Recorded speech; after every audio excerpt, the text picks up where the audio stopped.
देखिए, एक तो एक डेमोक्रेसी में किसी का किला नहीं है। जनता चाह ले जिसको हटाने का वो हटा देंगे। यहाँ कोई एम्पायर नहीं है किसी की। तो हमारे साथ दिव्या गौतम जी जुड़ चुकी हैं, जो कि दीघा विधानसभा सीट से चुनाव लड़ रही हैं। तो बिहार एक्सप्रेस भी हमारी पटना में है, और चलिए बस के अंदर स्टूडियो में चलते हैं, जरा बातचीत करते हैं। एक पॉडकास्ट का नया तरीका है, पॉडकास्ट ऑन रील्स। भाई स्वागत है आपका इस बस में। और हम बचपन से अब तक देख रहे हैं। हम आज तक हमने अपने एमएलए को नहीं देखा। अच्छा, एमएलए को लोगों ने देखा ही नहीं? हमने तो नहीं देखा। दिन दहाड़े गोली मार दी जा रही है हॉस्पिटल में घुस के। तो आप लॉ एंड ऑर्डर ऐसा है। भाजपा तो यही मुद्दा बना के चुनाव जीतती है कि कुछ समय पहले बड़ा जंगल राज हुआ करता था। अभी आप डेटा देख लीजिए, कितनी महिलाएं जो हैं, ये जो माइक्रो फाइनेंस कंपनियां हैं, उनसे लोन लेकर के उनके ऋण के अंदर दबी हुई हैं, सुसाइड की हैं। कुछ लोग ये भी कह रहे हैं कि अगर सरकार बनती है महागठबंधन की भी, तो उसमें मुखिया जो हैं, सीएम जो हैं, वो नीतीश कुमार ही होंगे। आपने बीपीएससी का एग्जाम क्लियर किया हुआ है, तो आपने सरकारी नौकरी की तरफ रुख करने की बजाय राजनीति क्यों चुनी आप? कि अभी भी 33% रिजर्वेशन की बात हुई है, लेकिन अभी तक तो लागू नहीं किया गया है। और हम चाहेंगे 33 नहीं, 50, मोर देन 50% महिलाएं। एक और परिचय आपका लोगों ने दिया जब आप यहाँ पे आ रहे थे कि आप यहाँ के अभिनेता रहे सुशांत सिंह राजपूत की आप ममेरी बहन हैं। जी, मैं उनको अपने तरीके से उनको याद करती हूँ। मैं एक कलाकार हूँ, कला के माध्यम से उन्हें याद करती हूँ। हर साल मैं कुछ भी करती रहूँ, मैं पढ़ाती हूँ कॉलेज में, फिर भी अपने लिए समय निकाल के मैं थिएटर करती हूँ। उस माध्यम से उनको याद करती हूँ। जिन लोगों ने इसका पॉलिटिसाइजेशन किया, राजनीतिकरण किया, उनसे ये सवाल पूछिए। मैंने कभी नहीं किया, वो मेरे दिल के बहुत करीब हैं। उनके नाम का इस्तेमाल तमाम पार्टियों ने किया। हमने देखा कि मेरे घर के पीछे एक चौराहा है, नाला है या नहर टाइप का है, वहाँ पर एक चौक बनाया गया है, एसएसआर चौक। वहाँ पे उनकी एक बस फोटो लिखा हुआ है, फोटो लगाई गई है छोटी सी, और नाम लिख दिया गया। जी, वही मैं भी बात कर रही थी। और इसी चौक पे बहुत सारे एक्सीडेंट्स भी हुए हैं, नाला के ऊपर उनका नाम लिख करके, वो भी स्पेलिंग भी गलत लिखा गया है। नमस्कार, बहुत स्वागत है आपका। हमारे साथ दिव्या गौतम हैं, जो कि दीघा विधानसभा सीट से सीपीआई-एमएल के टिकट पर ताल ठोक रही हैं। मैम, बहुत स्वागत है आपका। थैंक यू, शुक्रिया। दीघा सीट पर हमने देखा कि कई दिग्गजों ने हाथ आजमाए, खूब फाइट की, लेकिन एनडीए का किला नहीं ढहा पाए। दिव्या गौतम वो काम कर पाएंगी? देखिए, एक तो एक डेमोक्रेसी में किसी का किला नहीं होता है। जिस दिन जनता चाह ले जिसको हटाने का वो हटा देंगे। यहाँ कोई एम्पायर नहीं है किसी का। ये जितने लोग भी अभी संसद में हों या विधानसभा में हों, वो जनता के बदौलत ही हैं। अगर कोई ऐसा सोचते हैं कि ये हमारा किला है, तो वो किला ढहाने का समय आ गया है। और वो लोगों के बीच से आया है। कि आपको इतने दिनों, जब से 30 साल से ज़्यादा, चाहे वो जेडीयू हो, बीजेपी हो या एनडीए गठबंधन, को ही ये सीट पे ये लोग रहे हैं। और लोग इनसे बहुत एक्सपेक्टेशन किए होंगे, तभी इनको वहाँ पे मौका मिला। लेकिन उनका जो एक्सपेक्टेशन है, अब वो एक लिमिट पार कर चुका है। लोग बहुत गुस्से में हैं और चाहते हैं कि इस बार बदलाव हो, दीघा में बदलाव हो, बिहार में बदलाव। जो वर्तमान विधायक है संजीव चौरसिया, उनका जो कार्यकाल रहा, उसे आप कैसे देखते हैं? क्या उसको लेकर लोगों में नाराजगी है? क्या उन्होंने विकास नहीं किया? क्या क्या मुद्दे हैं आपके? बहुत नाराज़गी है। जितने वादे उन्होंने किए हैं, उसमें से कोई वादा, बस वो अपने नाम का शिलान्यास करवा लेने से चीज़ें बदल नहीं जाती हैं। अभी आप जितने भी जो गलियों के रोड्स देखिएगा, सड़कों के जो हमेशा बनाए जाते हैं, टूटते हैं, मैन होल्स खुले हुए हैं, बच्चे स्कूल जाते हैं, वो ट्रैफिक जाम की समस्या हैं। ये जो अटल पथ बनाया गया, उसमें अंडरपास नहीं देने की वजह से इंद्रपुरी, महेश नगर वाले जो इलाके के लोग हैं, उनको बहुत दिक्कत होती है। हम रोज़ कॉलेज जाने के लिए जाते हैं, हमें मान के चलते हैं कि वहाँ आधे घंटे 45 मिनट ट्रैफिक में, जाम में हम रहेंगे। ओपन नाला है, कभी भी उसमें कोई भी गिर सकता है। आप गाड़ी लेके जाएं, आपको अगर साइड करने के लिए बोला जाए तो आप कब उसमें पलट जाएंगे आपको नहीं पता। कितनी बार ऐसे एक्सीडेंट्स हुए हैं। और हम आज की बात नहीं कर रहे हैं, हम उस विधानसभा क्षेत्र में 20 से 25 साल से वहीं रह रहे हैं। और हम बचपन से अब तक देख रहे हैं। हम उस एरियाज़ में रहे नहीं, आज तक हमने अपने एमएलए को नहीं देखा। लोग एमएलए नहीं ना दिखें कोई बात नहीं, बहुत अच्छा, एमएलए बहुत को लोगों ने देखा ही नहीं। हमने तो नहीं देखा, हाँ। हम तो रह रहे हैं वहीं पे। हाँ। और चीज़ें होती रहें तो एमएलए ना भी दिखें तो लोगों को कोई परेशानी नहीं होती है कि चीज़ें ठीक से चलें। नल लगाए गए, नल से पानी नहीं आ रहा है, कहीं तो इंद्रपुरी और इन जगहों पे तो नल ही नहीं लगाए गए। दो बच्चे, छोटे नाबालिग बच्चे की मौत हो जाती है और उसमें प्रोटेस्ट में जाते हैं, उनके ऊपर लाठीचार्ज होता है। वहाँ पे हमारे जो एमएलए हैं वो नहीं पहुँचते हैं। कई सारी चीज़ें हैं। राजीव नगर का जो सवाल है, जो नेपाली नगर का सवाल है, हर बार एक यही प्रॉमिस करके आते हैं कि अगली बार जो है हम इसे हाउसिंग बोर्ड वाली जो ज़मीनें हैं उसको ठीक करवाएंगे, लोगों को आवासीय प्रमाण पत्र मिलेगा। अभी वहाँ पे रहने वाले जो लोग हैं उनको आवासीय प्रमाण पत्र नहीं मिलता है, किन्हीं के पास नहीं है। और वहाँ पे जब भी अगर कोई घर बना रहे हैं तो वहाँ पे घूस दे करके ही अगर आप ढलैया करवाना चाहते हैं तो जब तक आप पैसे नहीं दीजिएगा तो आप ढलाई नहीं करवा सकते हैं। हमेशा बुलडोज़रिंग करने का, अभी नेपाली नगर में ढा दिया गया कितने लोगों का घर, पैसे बचा बचा के इतने मेहनत से लोग पैसे कमाते हैं और छोटे से घर का अरमान देखते हैं, उसको ढाने का काम होता है। लेकिन ये कहीं भी इनकी ये दिखते नहीं है, ना इन्होंने कोई काम किया है। स्लम एरियाज़ में जाइए, मैं अभी कुछ बस्तियों में, झुग्गी बस्तियों में मैं गई थी, वहाँ पे सप्लाई के पानी नहीं है, ओपन नाला है और स्वच्छता अभियान की बात करते हैं। ऐसे कई सारे मुद्दे हैं। सबसे युवाओं में, महिलाओं में तो और ज़्यादा नाराज़गी है कि उनको जो रोज़गार के सपने दिखाए गए थे वो रोज़गार नहीं है। ये महिलाएं सुरक्षित नहीं है। मैंने आपको बताया कि किस तरह से जो इस तरह की घटनाएं जो हैं, महिलाएं सिक्योर नहीं है। सिक्योर नहीं है। लॉ एंड ऑर्डर देखिए, यहाँ पे दिन दहाड़े गोली मार दी जा रही है हॉस्पिटल में घुस के, तो आप लॉ एंड ऑर्डर ऐसा है। भाजपा तो यही मुद्दा बना के चुनाव जीतती है कि कुछ समय पहले बड़ा जंगल राज हुआ करता था, अब सब कुछ ठीक है, अब महिलाएं 10 बजे घर से बाहर निकल सकती हैं, लोग मरीन ड्राइव पे जाके रील्स बना सकते हैं, डांस कर सकते हैं। बिल्कुल, ये जो बात करते हैं, ये जो डर दिखा करके जो यंग पॉपुलेशंस हैं उनको जो है आज के मुद्दे, आज ही मैं देख रही थी कि धनरुआ में एक लड़की के साथ गैंग रेप होता है। ये क्या मंगल राज है? इसको मंगल राज कहते हैं तो इस पे कोई सवाल ना उठाया जाए। इनकी जो इनका ये नैरेटिव ही है कि आज की समस्याओं को ना देख के, अभी हम बात करें कि देश आज़ाद होने के बाद हमें ये सारी चीज़ें मिली, जब हम स्वतंत्र थे, जब ब्रिटिशर्स का राज था तो इतने सारे लॉज नहीं बनते थे, बहुत सारी चीज़ों में रिस्ट्रिक्शंस थे। क्या हम लोग वो बात करते हैं? नहीं बात करते हैं।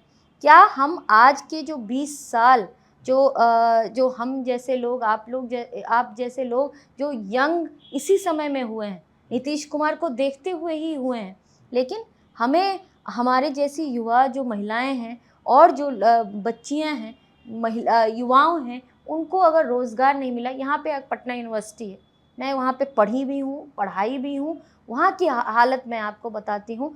हर बार वहाँ पे मांग होता है कि उसको सेंट्रल यूनिवर्सिटी का दर्जा दिया जाए, लेकिन अब तक प्रधानमंत्री मोदी जी वहाँ पे आते हैं, नीतीश कुमार वहाँ रहते हैं, ये मांग उठती है, वो कुछ नहीं कहा जाता है। हर बार मांग किया गया। मैं जब यूनिवर्सिटी में चुनाव लड़ रही थी उस समय में भी ये मांग थी कि इसको सेंट्रल यूनिवर्सिटी का दर्जा दिया जाए, लेकिन अभी तक नहीं हुआ है। अब एक एक डिपार्टमेंट, एक एक टीचर से चल रहा है, गेस्ट फैकल्टीज़ जो हैं वो उसके बदौलत जो है ये यूनिवर्सिटी चल रहा है। क्या यही क्वालिटी एजुकेशन है? जो हमारे यूथ हैं और जिनके पास, अभी मैं देख रही थी कुछ दिन पहले कुछ क्लिप कि बोल रहे थे मेरे दिल्ली यूनिवर्सिटी में हो गया था लेकिन मैं नहीं जा सकता क्योंकि मेरे पास उतने पैसे नहीं हैं। क्या क्वालिटी एजुकेशन, एक बेहतर पढ़ाई हम लोग नहीं एक्सपेक्ट कर सकते कि हम पटना में रह करके एक बेहतर पढ़ाई, राजधानी में रह करके भी बेहतर पढ़ाई कर सकें?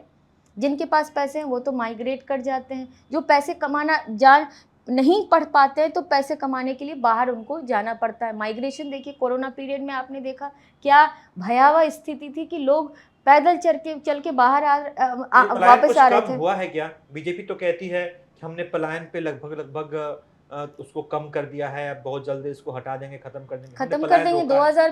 2020 में। अभी पलायन कम हुआ है कि नहीं हुआ है? बहुत पहले की बात तो नहीं है। आपने रिवर्स माइग्रेशन देखा कि कितने लोग, अगर पलायन कम हो जाता तो आप जो कोरोना पीरियड में लोग जो पैदल चल के यहाँ पे वापस आ रहे थे और लाखों की संख्या में जो लोग वापस आ रहे थे, वो कौन थे? अभी आप तो 5 देख साल हो लीजिए, गए, 20 से 25 हो गया। अभी इन छठ 5 पूजा सालों में है, कुछ काम हुआ कि मैं नहीं? छठ पूजा की बात कर रही हूँ। अभी आप देखिएगा ट्रेन भर भर के लोग वापस आ रहे हैं। आएंगे, अभी आएंगे सब कोई, अब पूजा में, छठ पूजा में आएंगे। क्या वो अपनी मर्जी से पलायन करके बाहर चले गए हैं?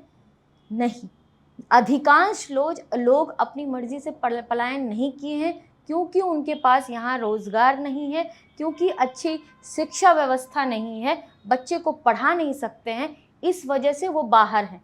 कोई भी अपने घर में रहना चाहेगा, कोई भी अपने गांव में रहना चाहेगा, कोई भी अपनी जगह पे रहना चाहेगा, लेकिन इन चीज़ों का एक सम्मानजनक रोजगार ना, सम्मानजनक ज़िंदगी ना होने की वजह से जो लोग हैं वो माइग्रेट कर रहे हैं। अगर माइग्रेशन नहीं रहता तो अभी आप स्टेशन चले जाइए, आप ये 6-7 दिन के अंदर देखिए कि कितने कितने स्पेशल ट्रेनें आती हैं। तो ये बहुत बड़ा इशू है। वाटर लॉगिंग, मैं आपको बताती हूँ कि कोई भी अगर थोड़ी बहुत भी बारिश हो जाए तो आप गलियों से जा नहीं सकते,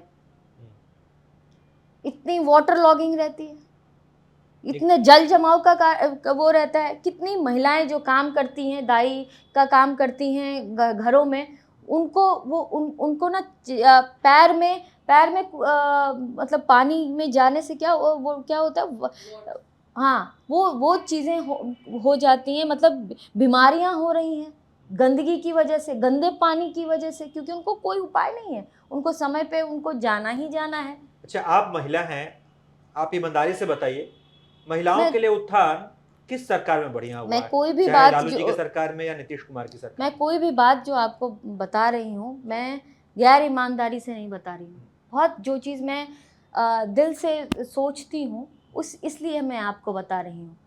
लालू जी के राज में क्या हुआ, अभी मैं ये बात कर सकती हूँ कि 17 महीने जो महागठबंधन की सरकार में नीतीश कुमार रहे, तब क्या-क्या घोषणाएं हुई, और ये जो 18 साल 19 साल जिनके साथ रहे हैं, उनके समय में क्या-क्या हुआ, ये कंपैरिजन हम करने लायक हैं। बाकी आप हमसे पूछिएगा कि इससे पहले के स्वतंत्रता संग्राम में क्या हुआ, 1947 के बाद क्या हुआ, तो वो हम हिस्ट्री पढ़ के हम आपको बता सकते हैं कि क्या-क्या चीज़ें हुई हैं। लेकिन जो हम अपनी आँखों से देख रहे हैं, उसके बारे में हम आपको बता सकते हैं कि जो महिलाएं, जो ऑफिसर्स हैं, जो ऑफिसर्स हुई हैं, मैं अपने साथ ही मैं बता रही हूँ कि जो भी सप्लाई ऑफिसर्स हुई, वो महिलाओं को ऑफिसर्स चुन के गई हैं, लेकिन उनके पास ट्रांसपोर्टेशन के साधन नहीं है कि वो जो फील्ड में जाएं तो वो किसी के गाड़ी पे पीछे बैठ के जाती हैं, किसी तरीके से वो करती हैं, उनको गाड़ी तक प्रोवाइड नहीं किया। ये तो ऑफिसर की बात मैं कर रही हूँ।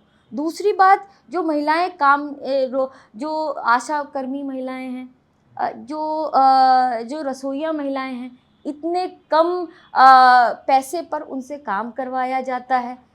अब नहीं, अगर उनको अच्छे पैसे मिलते अगर, तो आपको अभी आप डेटा देख लीजिए, कितनी महिलाएं जो हैं, ये जो माइक्रो फाइनेंस कंपनियां हैं, उनसे लोन लेकर के उनके ऋण के अंदर दबी हुई हैं, सुसाइड की हैं। अभी एक डॉक्यूमेंट्री रिलीज़ हुई है, आप प्लीज़ उसको रेफ़र कीजिएगा। और ये अगर सीरियसली अगर सही रेट में उनको लोन मिल जाता, अगर ये कहा जा रहा था ना अभी कि 10,000 रुपये दिए कुछ काम शुरू करें, काम वो शुरू करेंगे इलेक्शन के 7 दिन पहले से। उससे पहले जो 20 साल तक आप रहे, 19 साल और 11 महीने में वो कोई काम नहीं की। उनको चाहिए था काम जब आपके इलेक्शन के 7 दिन पहले तक, और आपने उनको घूस देने की जो कोशिश की है, इससे जितने भी फैमिलीज़ हैं, जो ये सोशल इकोनॉमिक जो कास्ट सेंसस जो रिपोर्ट आया था, उसके बाद ये बात हुई थी कि जितने भी बीपीएल फैमिली हैं, उन परिवारों को कोई रोज़गार शुरू करने के लिए 2 लाख रुपए दिया जाएगा।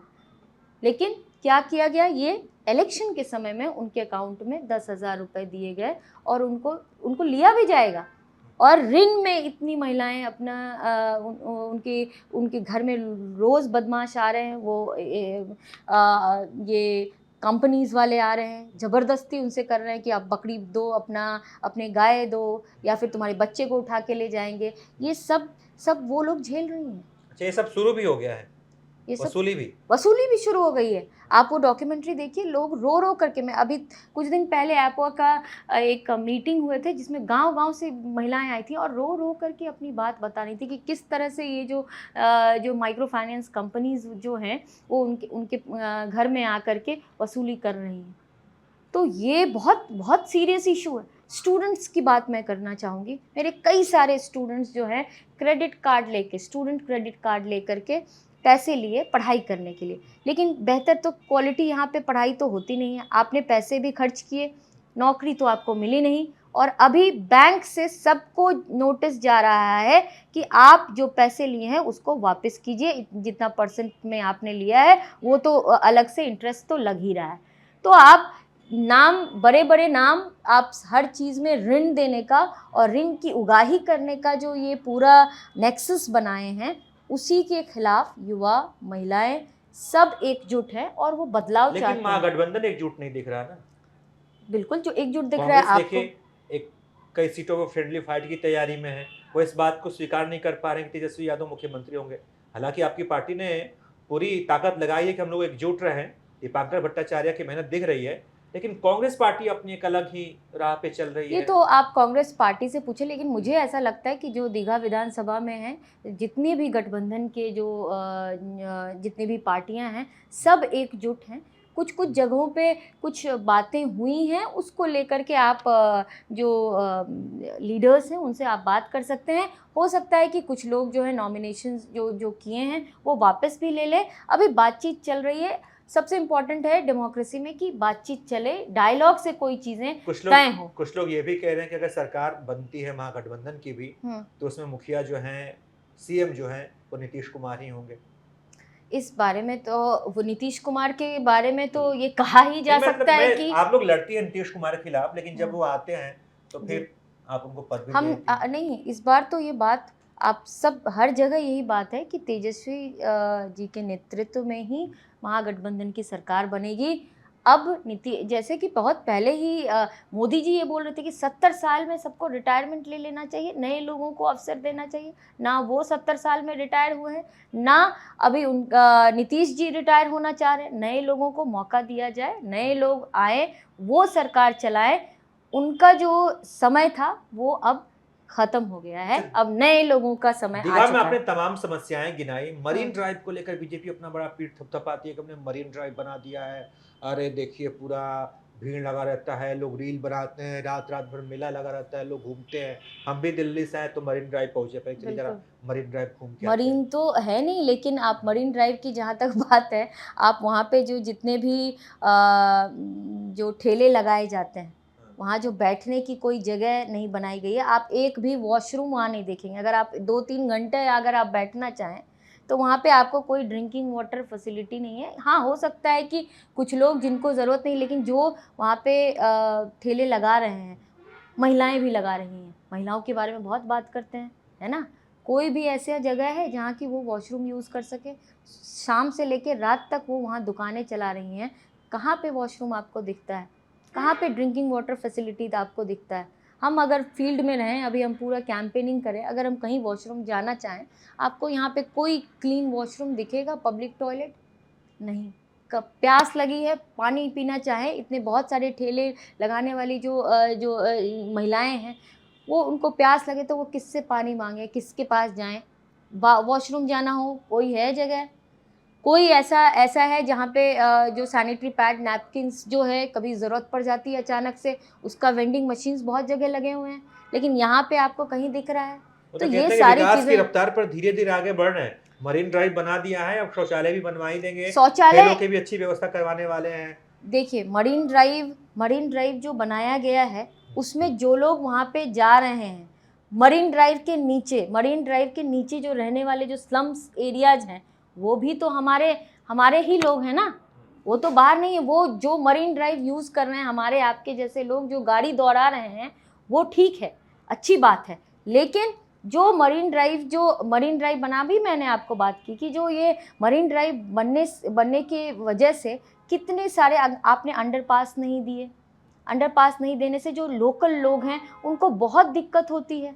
वहाँ जो रोज़ एक्सीडेंट की घटनाएं होती है, वहाँ आपने हर जगह से बाउंड्रीज बना दी हैं, लोगों को उतना घूमना पड़ता है। कई लोग जो उसको चलान करता है। और इन सब चीज़ों से लोग तो परेशान है ही ना, कि आप अंडरपास नहीं दिए, अगर कहीं भी जाना हो तो 2 किलोमीटर 4 किलोमीटर घूम के आपको जाना पड़े। उसी आप मरीन ड्राइव की जहाँ बात कर रहे हैं, उसके नीचे जो स्लम की जो बस्तियाँ हैं, उन वहाँ पे लिफ्ट्स लगाने की बात हुई थी। एक भी लिफ्ट आप जाइए मरीन ड्राइव और अटल पथ में जो लिफ्ट जो है, एक भी वर्किंग नहीं। तो ये सारी बातें हैं, लोगों के मन में हैं, और लोग इसका जवाब मांगेंगे। जो ये 10 साल से जो बीजेपी के मेंबर हैं वहाँ पे, मेंबर ऑफ लेजिस्लेटिव असेंबली, अब वो नहीं रहेंगे। लोगों के मन में बहुत गुस्सा है। बातें होंगी, चलिए थोड़ा सा आपको भी जानते हैं। आपने बीपीएससी का एग्जाम क्लियर किया हुआ है, तो आपने सरकारी नौकरी की तरफ रुख करने की बजाय राजनीति क्यों चुनी आपने? हालांकि छात्र राजनीति में आप काफ़ी एक्टिव रही हैं, आप चुनाव लड़ चुकी हैं, छात्र राजनीति में छात्र संघ का चुनाव लड़ चुकी हैं पटना यूनिवर्सिटी से। तो आपके पास एक रास्ता था कि भाई सबसे हटके बाहर निकल के बढ़िया नौकरी मिलती, अच्छी एसी गाड़ी होती, बढ़िया घर होता, आराम से आप अपना जीवन यापन करते, लेकिन फिर राजनीति में क्यों आना?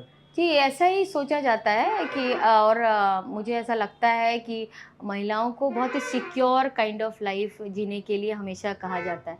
कॉलेज गए तो एकदम ही टाइम पे जाइए, टाइम पे आ जाइए, और इतने दिन में ग्रेजुएशन कर लीजिए, सरकारी नौकरी पा लीजिए, और अपना घर सेटल कर लीजिए। That's all about women. हमको लगता है कि महिलाएं अभी भी राजनीति में बहुत कम हैं। जब मैं छात्र राजनीति कर रही थी, उस वक्त भी महिलाएं बहुत कम नज़र आती थी। ऐसा समझा जाता था कि यूनिवर्सिटी जो है वो बस लड़कों के लिए है, लड़के ही आवाज़ उठाएंगे, लड़के ही पॉलिटिक्स करेंगे। लेकिन वो चीज़ें उस समय में भी ढह गई। आपके हिसाब से, जो अगर हम बात करें कि वो चीज़ें ब्रेक हो रही हैं, लेकिन अभी भी आप देखें तो महिलाएं राजनीति में बहुत कम है। अगर वो नहीं आएंगी, अलग अलग तबके की महिलाएं, युवा अगर नहीं आएंगे, तो उन सेक्शंस की बात, जेनजीज की बात, मिलेनियल्स की बात, वो बात कौन करेगा? ये ज़रूरी है कि महिलाएं ज़्यादा से ज़्यादा आएँ, और उसके लिए ये स्पेस को भी ऐसा डेमोक्रेटिक और ऐसा बनाना होगा कि महिलाएं यहाँ आने से डरे नहीं।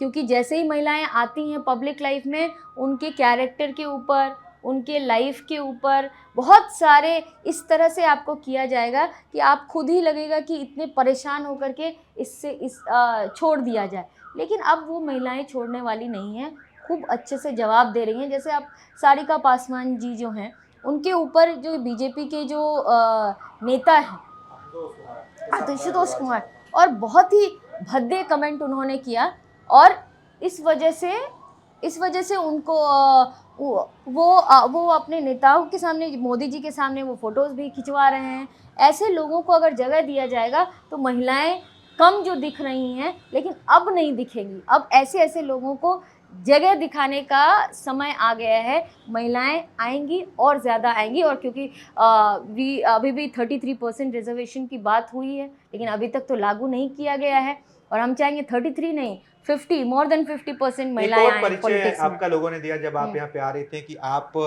यहाँ के अभिनेता रहे सुशांत सिंह राजपूत की आप ममेरी बहन हैं जी। उनके बारे में आप क्या सोचते हैं? उनको न्याय मिल पाया? बहुत हो हल्ला मचा था। तो जिन्होंने इसकी पॉलिटिसाइजेशन की, मैं उनकी बहन हूँ, मेरा उनसे इमोशनल एक संबंध है। मैं उनको अपने तरीके से उनको याद करती हूँ। मैं एक कलाकार हूँ, कला के माध्यम से उन्हें याद करती हूँ। हर साल मैं कुछ भी करती रहूँ, मैं पढ़ाती हूँ कॉलेज में, फिर भी अपने लिए समय निकाल के मैं थिएटर करती हूँ। उस माध्यम से उनको याद करती हूँ। जिन लोगों ने इसका पॉलिटिसाइजेशन किया, राजनीतिकरण किया, उनसे ये सवाल पूछिए। मैंने कभी नहीं किया। वो मेरे दिल के बहुत करीब हैं, वो एक कलाकार है। उनको मैं अपनी राजनीतिक लाइफ है उससे मैं उनको यूज़ करना नहीं चाहती, उनके बारे में ये करके मैं उसको ये नहीं करना चाहती। मैं एक हाँ, बस इतना कलाकार को हुँ। याद करने का तरीका कला ही होता है, और वो मैं एमएलए भी बन जाती हूँ, फिर भी मैं थिएटर के माध्यम से उनको याद करती रहूँगी। आपके मामा जी को, आपके ममेरे भाई सुशांत सिंह राजपूत को, उनको न्याय मिल पाया या नहीं? इंसाफ मिल पाया या नहीं? अभी तो इंसाफ की बात अगर हम कहें तो अभी तक तो ये सीबीआई ने इसको क्लोजर रिपोर्ट दे दिया है। जितनी बातें उन्होंने 2020 में जो इस इशू को यूज़ करने का कोशिश किया है, लोगों के इमोशंस को यूज़ करने की कोशिश जो बीजेपी की, अभी उनको क्लोजर रिपोर्ट वो क्लोज़ कर दिया गया। तो अब मैं इस पे क्या बोलूँ? मैं एक लोकतांत्रिक देश में रहती हूँ, लोकतांत्रिक जो इंस्टीट्यूशन है, उस पे भरोसा करने की इच्छा तो है, लेकिन उसको भी ये लोग अपने तरीके से इस्तेमाल करते हैं, तो मुझे नहीं पता। मैं एक डेमोक्रेसी में विश्वास करती हूँ, एक संविधान में विश्वास करती हूँ, और डेमोक्रेटिक इंस्टीट्यूशन को चाहूँगी कि ऐसे लोग जो हैं, जो इसको अपने तरीके से यूज़ करने की कोशिश करते हैं, उसको भी उस पे भी रोक लगे। उनके नाम का इस्तेमाल तमाम पार्टियों ने किया। हमने देखा कि मेरे घर के पीछे एक चौराहा है, नाला है या नहर टाइप का है, वहाँ पे एक चौक बनाया गया है, एसएसआर चौक। वहाँ पे उनकी एक बस फ़ोटो लिखा हुआ है, फ़ोटो लगाई गई है छोटी-सी और नाम लिख दिया गया है। जी, वही मैं हुँ। भी बात कर रही थी, और उसी चौक पे बहुत सारे एक्सीडेंट्स भी हुए हैं। नाला के ऊपर उनका नाम लिख कर के, वो भी स्पेलिंग भी गलत लिखा गया है, अभी टूटा-फूटा है।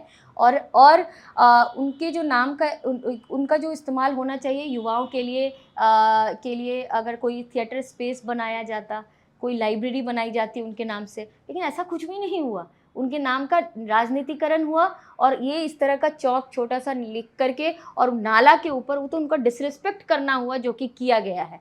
और हम चाहेंगे कि उनको याद करने का तरीका यही है कि कलाकार जो यहाँ के जो लोकल कलाकार हैं, यहाँ जो पटना के कलाकार हैं, बिहार के जो कलाकार हैं, उनकी ज़िंदगी में तब्दीली लाने की कोशिश की जाएगी, और जो युवाओं के लिए बेहतर काम हो सके, इसी सपने के साथ महागठबंधन इस बार सरकार बनाएगी, और दीघा विधानसभा में लोग 3 तारे पे वोट करेंगे, और भारी से भारी मतों से महागठबंधन को इस विजयी बातचीत बनाएंगे। का आखिरी सवाल, अगर आप विधायक बन जाती हैं, तो दीघा के लिए कौन से 5 काम आपकी प्राथमिकता में होंगे, उनको आप ये सबसे पहले करेंगे? ये सारी चीज़ें जो मैंने अभी आपसे बात की, एक तो जो ये जितने भी वाटर लॉगिंग की जो समस्याएं हैं, वो सड़कों की जो समस्याएं हैं, वो जो ये नाले खुले हैं, उनको लेकर के काम, फिर जो लाइब्रेरीज़, जो हर वार्ड में एक लाइब्रेरी मुझे लगता है कि इम्पॉर्टेंट है। ये इन सारे जितने भी सवाल मैंने अभी आपसे डिस्कस की, ऑब्वियसली वो उसको लेकर के मैं बहुत सेंसिटिव हूँ, और इन चीज़ों को लेकर के ज़रूर काम होगा।